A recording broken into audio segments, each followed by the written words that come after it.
Then we had a breakdown of patients distribution that we did, which I think some of you have received it already from my team of communications led by Mutala Tala. But we had 2 P3 at Hillbrow Community Health Center, which is transported by our own Gauteng provincial team. And then P1 was transported to Garden City, transported by ER24. P3, it was 1 at Hillbrow CHC again, transported by the Rescue 786. P3, there were 3 there at Hillbrow CHC, transported by ER24. And then 1 was it was P3, 1, and we had 1 patient to Hillbrow again, transported by GPG. And then we had 1 patient that was transported to South Rand by our own GPG team. 15 that we transported again, the 15 team, which was our team again, that is, it was taken to South Rand, that one. Then we had 4 patients that were taken to South Rand again, transported by Life 911. Then we had 4 again to South Rand, which was unknown, those ones. And then 2 to Garden City, what was transported by ER24. And then at Malbertin Hospital, we had 2 patients, which were P2, and they were transported by ER24. And then part of this, we had critical, 1 patient that was very critical, which was P2, and seriously, it was P3, and now they are moderate, those ones. On the latest update that we have in terms of our patients again, which I think you all need, we have here at CMJA 5 patients, including 1 pediatric patient that is still being assessed. And then in Hillbrow, we have 13 patients. 10 has been discharged in Hillbrow, and 3 has been transferred to CMJA, so they are here. At Garden City, we had 2 patients, 1 discharged, and 1 has been admitted. And at Malbertin Hospital, we had 2 patients. Both the patients are still in hospital in Malbertin. At South Rand, we have 24 patients. All those that were transported to South Rand have been discharged. And then we had 1 patient, which was P4, that was found on the scene. So I think, if there are no further remarks there, yes. Then we maybe can allow, once you've given your remarks, Prof, to just elaborate on the cases that are here. Yes. I think because we have received these patients and they are receiving medical treatment, even the ones that are inside, I will hand over to Prof to talk to those that are inside that they've been treating. But I think we want to appreciate that at least there was a good response from our teams in all the hospitals, including Charlotte Maxeke Hospital. And we want to thank you, Prof, with your team, with the good work that we have done in making sure that even the critical ones that have been referred here in the hospital, they are stable now, they are in a stable condition. So now I will hand over to Prof to explain to you exactly what are some of those problems that they were dealing with when the patients arrived. Prof. Thank you very much. I think one thing that is for sure and that's clear is that an event like this can only be managed by a region, and that's what you're seeing, that different hospitals have had to partake in the management of these patients, and it's a continuum of care that has to be offered. From where we are, from our hospital, as it was said, we've had about 5 patients, 1 who is seriously injured, to moderately to seriously injured, and other patients that are stable. All of them are in a stable condition, all of them are well. We will be preparing to get them to the wards moving forward, and they might require some interventions later related to the lower limbs. But it is good to know that, again, most of our patients are stable and are doing well. But it's a team approach that I want to highlight. The fact that, again, if we are not ready for such mass casualty events, we are not going to be able to help, because, again, these things will happen one way or the other for various reasons.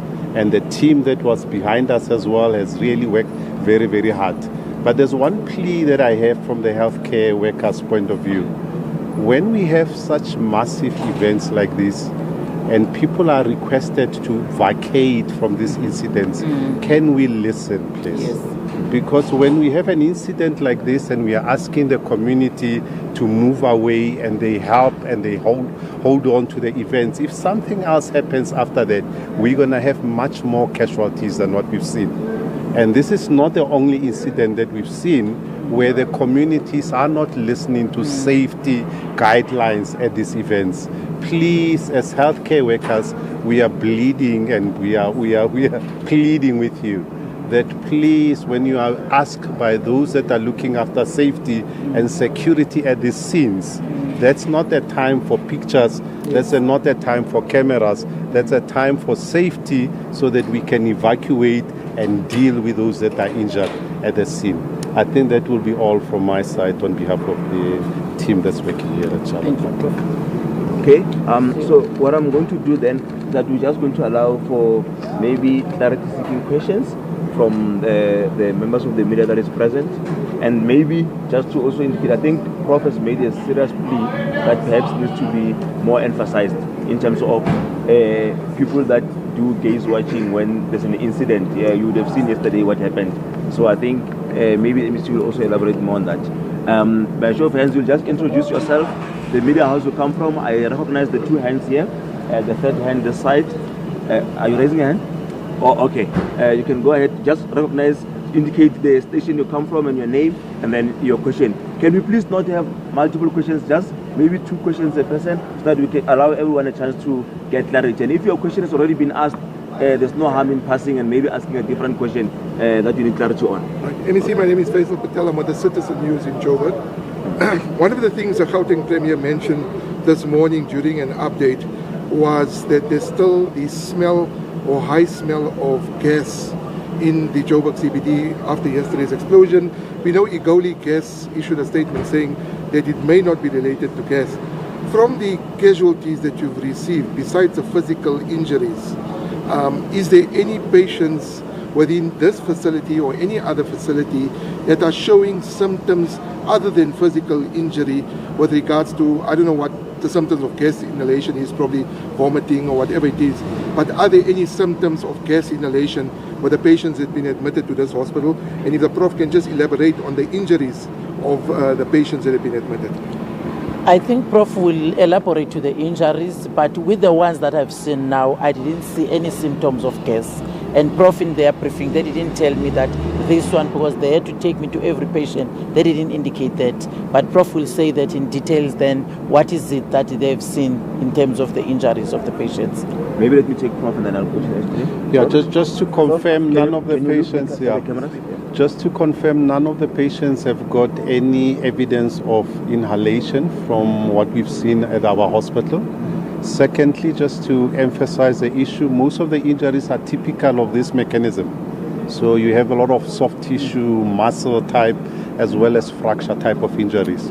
But there is none of these cases in this hospital that either have a severe head injury or need abdominal operations.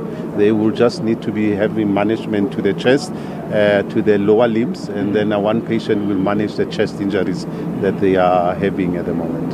Thank you. Okay, the next question. It's Sebasibia from UFM in Newtown. Are you able to tell, out of the patients who are admitted here, are you able to tell when can they be discharged, or is it too early to say? I think Prof and CEO can talk to that. Yeah, it's too early to say, okay, but I can assure you, except for one patient that might need a bit of close observations, they will just require ordinary ward management, okay? But it's too early to say when the rest of the treatment will be completed. I think there was another hand this side. You're covered now. Okay, colleagues, if there isn't any further clarity seeking, I think this then will conclude our update. We will issue a statement after this, just to re-emphasize, I think, the points that have been made, maybe for those that are not here, but I think you all have Sorry, Mr. an update. Can I ask one more question? Yes. Sorry. Joburg Emergency Services was saying this morning that the area obviously has been cordoned off and it's been unstable, the roads have been closed and stuff. There is a possibility, a slight possibility of further sort of collapse in that particular area. Are the hospitals across Joburg ready for, hopefully not an influx of more patients? Our hospitals are ready for any patients that can come, but we pray that we don't get an influx, but we are ready. Thank you, MEC. Especially the regional hospitals, because we'll have to distribute those patients to the regional hospitals. But the CEO can talk to that too. Yeah. Yes. The CEO in a capacity as the cluster head for facilities the site, because we've got clusters. Maybe the CEO can come the site. Yeah, come the site too. Yes. Yeah, no. Face the site. Oh, yeah. In Johannesburg, we've got 2 big academic hospitals, which is Charlotte Maxeke and Chris Hani Baragwanath. They have highly specialized trauma-trained doctors, of which one of them is Prof. Muen. But they are not only trauma-trained, they are also disaster management. So they are the ones who actually guide us in terms of saying, activate a disaster. And that's why even yesterday, when the alert was sent, within 5 minutes, quite a few of us were here already. Even Prof was here within 15, 20 minutes, she was here. So when incidences like this, and I would like Prof to extend how they deal with incidences of this magnitude and the follow-ups around that, so that you can understand that it's a health system. But as they said lastly, you had different hospitals. So if Prof felt that these ones were not relevant to us, just like Hillbrow did, we would have referred them maybe to Leratong, which is a regional hospital, or Helen Joseph, which is a provincial treasury, unlike this one, which is a central. So I would like Prof to explain the disaster response. And I think that's why I started by saying it's a team effort and a teamwork. Teamwork means there's coordinated work. All of us, pre-hospital team, state hospitals, private institutions, we have to always be prepared to have readiness for such mass casualty events. Okay, so as I speak, for example, in this hospital, we were having our disaster committee meeting, which is a regular event, irrespective of this incident. And what are we doing? We are constantly sitting down, preparing, figuring out how to deal with mass number of patients that come in. And that system is spread throughout most of our hospitals in this area. Can you prepare enough? Nobody can prepare more than enough. Okay, but can you do your best and prepare the best that you can? That is what we are interested in.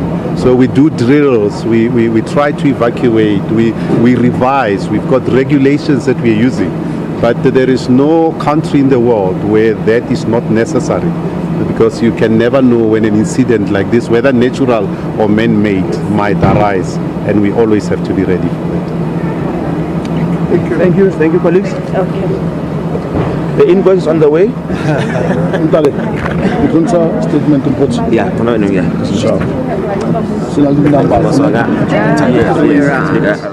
All right, the Gauteng Health MEC and other officials from those departments visiting the Charlotte Maxeke Hospital, where some of the injured people have been taken.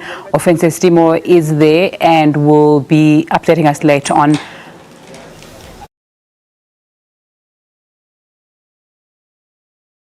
Natural gas, so that we give them space to attend to the interviews and those that they feel that need to get additional information from them. So the angle, therefore, of our environmental team was automatically suspended, because we put the environmental team there to get the nature and the source of the gas, whether it's harmful, and whether people that have gone through that place and have inhaled the gas, whether they are safe. So the environmental team and the health team, they are still finalizing that aspect, and we want to give them space. But from preliminary reports, we don't think there's any form of danger that has been recorded thus far in terms of that gas. We have noted, yes, there are people that were complaining about headaches, chest pains, and some throat pains, but we will suspend that aspect, give the Department of Labor, get the interview, because it's the confirmation of the Department of Labor that will then indicate what kind of intervention, medically and otherwise, that is needed, so that we can conclude on this aspect. So the team from the Department of Labor is led by Mr. Mosetele, and they've gone back on site and they will give us additional information after they've concluded their investigation. So let me confirm this and affirm this, because I've seen many stories running. Currently as we speak, there is no confirmation regarding the cause of explosion. Currently as we speak, there is no confirmation regarding the cause of explosion. We have criminal reports from the Department of Labor. We've got reports of all institutions that have one form of infrastructure underground. Telkom, I've indicated, EgoliGas, Sosol, City Power, and all those institutions that have this kind of services. The quality of the buildings, even though the technical experts continue to do their work as directed by the city manager and the law enforcement agencies,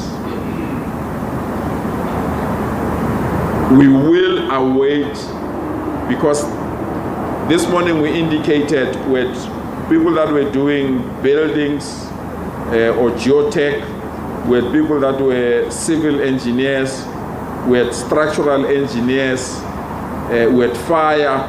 So all of them now, they've managed to pick up whatever they picked up. So there is a consolidated report.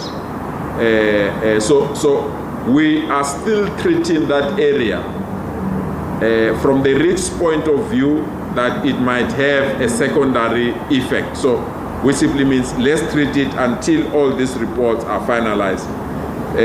We must keep it outside or close it from being accessed by people that are not authorized to be there. But since this morning, there have been many people going to the area. We believe that there is a breach in terms of the human element. So we've accepted the guidance and the advice of the provincial commissioner that we are pulling the human bodies from being the front line. We are now going to unleash barbed wires across all the areas that are going to be identified as the crime scene. So we are putting the barbed wire so that there's no movement at all in that particular area. Obviously, there are people that are residing there. We are presenting them. All right, let's come out of that briefing. That's Gauteng Premier Panyaza Lesufi, of course, saying at the moment there's no confirmation of the cause of the explosion that happened at the Johannesburg CBD yesterday afternoon. Of course, confirming still that 2 people are in critical condition. But there's another top story that we are tracking for you this afternoon. Of course, all eyes on the Reserve Bank. As we know, the Reserve Bank Governor Lesetja Kganyago any moment now is going to be announcing whether or not they hike the repo rate. But my colleague Nastasia Aronsa is standing by for that.